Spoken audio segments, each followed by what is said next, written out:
Juicio del 1 de octubre, juicio del procés contra los políticos independentistas catalanes. Parte 2.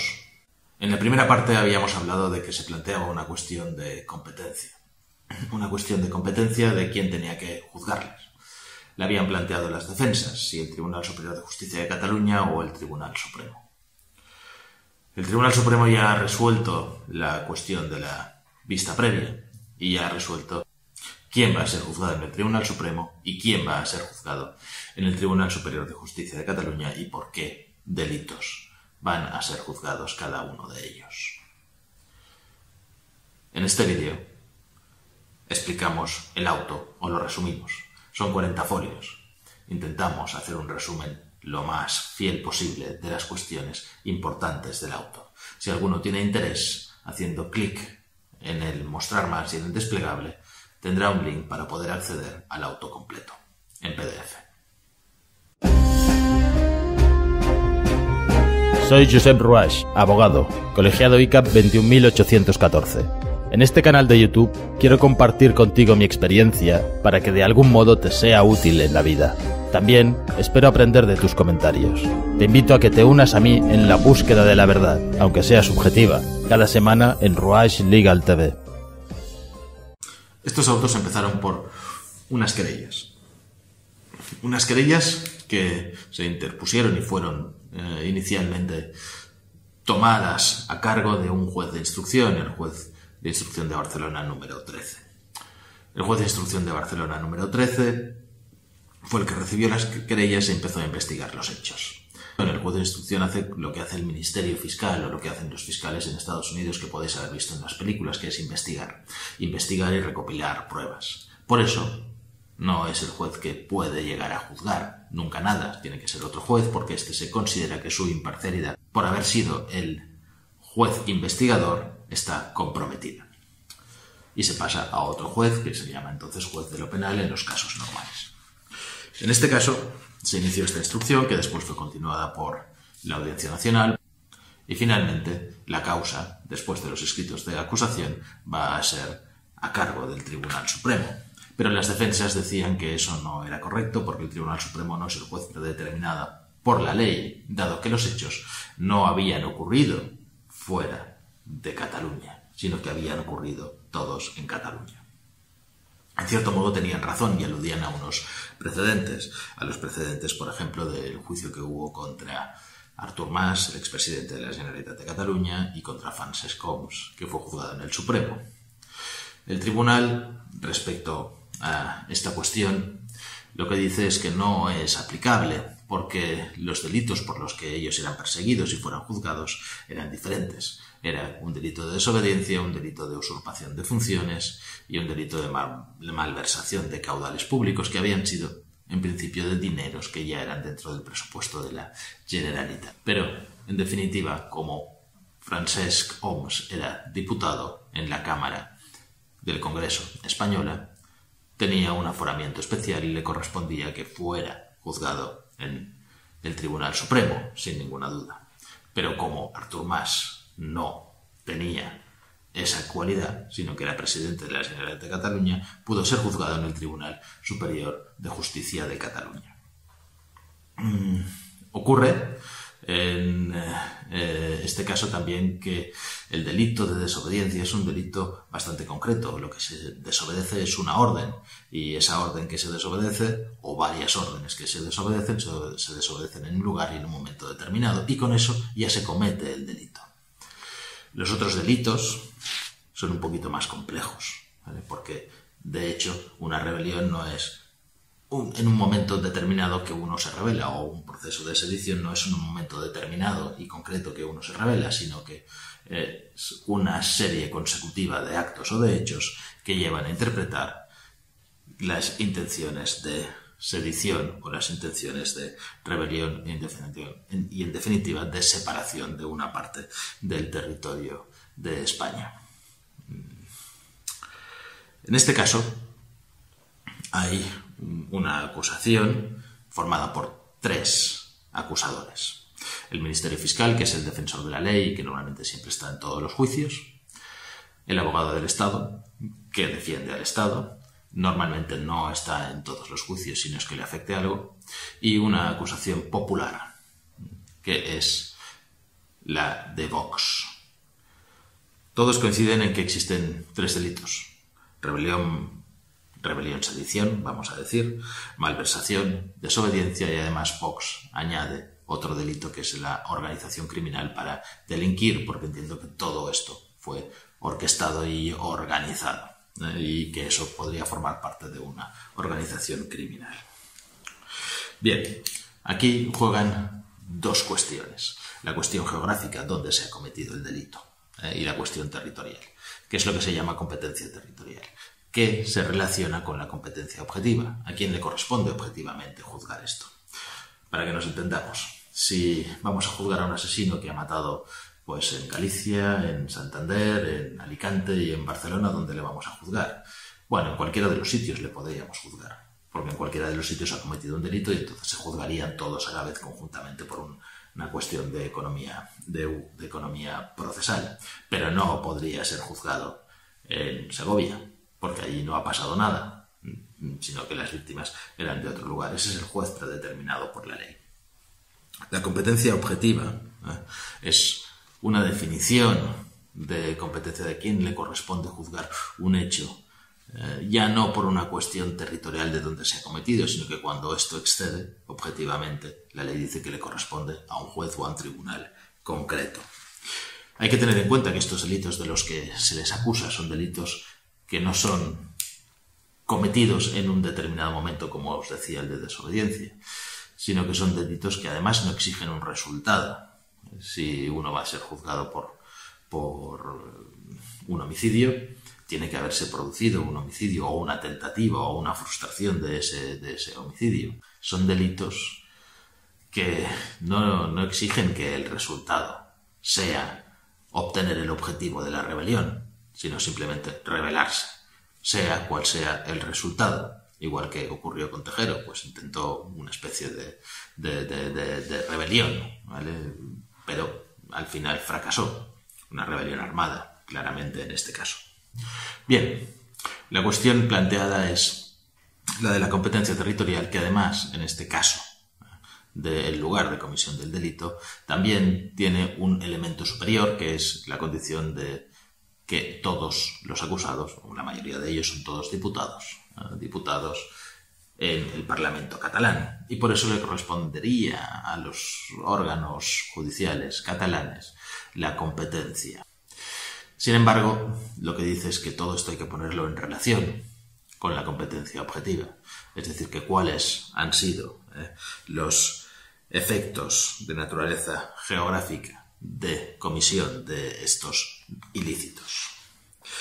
En este sentido, de lo que se trata es de si hay partes del delito o partes de los hechos que llevan a la acusación de rebelión que se han cometido fuera del territorio de Cataluña. Y el Tribunal Supremo entiende que sí. El tribunal acoge buena parte de lo que sostiene el Ministerio Fiscal, que en sus escritos hay un epígrafe que denomina los aspectos internacionales de las distintas fases del proceso independentista y los va describiendo. Sitúa la ejecución de parte de los hechos imputados fuera del territorio de la comunidad autónoma. Es más, no solamente lo sitúa en España, sino también lo sitúa en el extranjero. Entonces, para ellos, la rebelión tiene una incuestionable vocación territorial más amplia que Cataluña. Afecta al conjunto del Estado y a la representatividad del Estado. Se guarda muy mucho el tribunal de prejuzgar. Por ejemplo, dice que el camino que se inicia normalmente con una querella o con una denuncia de todo el tipo de delitos es un camino inicial. Se produce después una investigación y entonces dice que hasta ahora el camino a la delimitación del objeto del proceso, es decir, de qué van a ser acusados, el auto de procesamiento que dictó el juez instructor, indica unos indicios de criminalidad. Esto tiene bastante que ver con el recurso que ya han interpuesto algunos de los abogados defensores para intentar la nulidad del procedimiento de instrucción, porque el juez instructor, dicen, tampoco era competente para resolver y ni para instruir estos autos. Más o menos empieza a plantear o a dibujar la forma de defenderse de esta acusación, que conllevaría la nulidad de todo lo actuado desde el inicio, es decir, la nulidad de toda la instrucción, y tendría que volver a empezar, tendría que volver a repetirse, si es el caso de que se pudiera repetir. Como fundamento de ese espectro extraterritorial del delito, el Ministerio Fiscal identifica que la misión general y esencial del Gobierno de Cataluña era realizar una convocatoria de un referéndum ilegal de autodeterminación para legitimar después el proceso de independencia. Asimismo, crear estructuras de Estado paralelas que pudieran sustituir a las estructuras del Estado español, como por ejemplo la Agencia Tributaria Catalana, que ya existe, organismos de la Seguridad Social, de los cuales ya tienen competencias al menos en hospitales, y incluía también la acción exterior fuera del territorio nacional para legitimar el proceso y al fin y al cabo obtener el reconocimiento de Cataluña como una nación, como un país independiente, totalmente soberano, que pudiera hablar de país a país y que reconociera a Cataluña como un país independiente con todas las capacidades de todos los otros países. Por ejemplo, podría integrarse en Europa, que era una de las cuestiones claves. Y se trataba de hacer reconocer internacionalmente el derecho a la autodeterminación de independencia del procés. Para esto, la Generalitat de Cataluña creó un departamento que era el Diplocat. El Diplocat, que venían a ser oficinas de representación en el extranjero, oficinas diplomáticas. Las defensas dicen y decían que otras comunidades autónomas también tienen organismos en el extranjero de representación de los gobiernos diversos de las comunidades autónomas, y es cierto. ¿Vale? Pero el Tribunal Supremo dice que no tiene nada que ver con el Diplocat, porque el Diplocat principalmente y en esos momentos tuvo otra misión, que era la de intentar legitimar y dar a conocer el proceso independentista catalán. En ese sentido, se le dio un presupuesto al Diplocat para llevar a cabo distintas actuaciones, desde conferencias que se publicitaban, por ejemplo, con grupos extranjeros que se llamaban Abbas Media Group, en el cual se les pagó una serie de dinero. Se generó una campaña para el registro de residentes catalanes en el exterior, todo en cumplimiento de una hoja de ruta que decía que la proyección internacional del proceso era básica y muy importante para obtener el reconocimiento. Se creó dentro del gobierno de Cataluña un departamento de Asuntos de Relaciones Institucionales y Exteriores de Transparencia, que llevaba a uno de los acusados como principal responsable, Raúl Romeva, y que tenía por objeto hacer propaganda, ¿vale?, en el exterior y hacer un poco de lobby, de influencia en el exterior para el reconocimiento. Se hicieron diversas labores diplomáticas, entre comillas, por ejemplo, Estados Unidos, de manera que actuaban estas sedes del Diplocat y el Diplocat en sí mismo como un cuerpo diplomático, también su nombre lo decía, paralelo al cuerpo diplomático de España. Dicho esto, entiende el tribunal que estos delitos, el delito de rebelión, tiene que ser necesariamente juzgado por el Tribunal Supremo. ¿Qué pasa con los demás delitos? Porque aquí tenemos a 18 acusados y no todos están acusados de delitos de rebelión. Hay algunos que están solo acusados de delitos de desobediencia. Al menos 6 de ellos. El delito de desobediencia es un delito distinto porque es un delito que se comete en el momento en el cual se desobedece alguna orden. Ha habido varias desobediencias. De hecho, hubo varias notificaciones y varios requerimientos de que no se colaborara con el proceso independentista, que no se colaborara en nada, que no se promulgara ninguna ley, que no se favoreciera ninguna actuación que fuera tendente a la celebración de un referéndum ilegal, todas estas hechas a determinadas personas del gobierno catalán por el Tribunal Constitucional. Bien, eso constituye el delito de desobediencia, que se comete desobedeciendo esa orden, sin más. Entonces tiene un ámbito territorial específico. ¿Y cuál es la solución que plantea? La solución que plantea el tribunal es sencilla, es decir, bueno, pues vamos a hacer lo siguiente.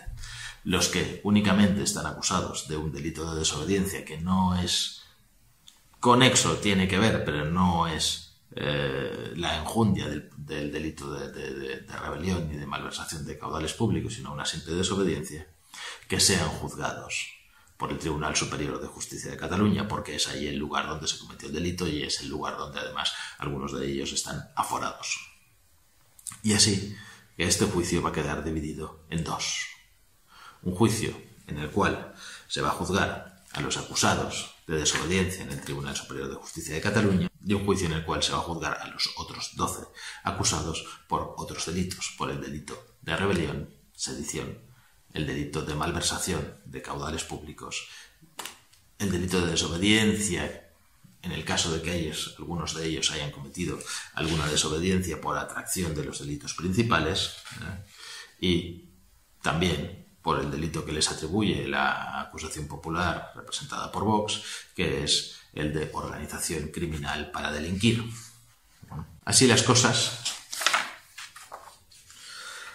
la sentencia no accede a estimar la cuestión de competencia que se planteaba como declinatoria, declinar su competencia a favor de otra,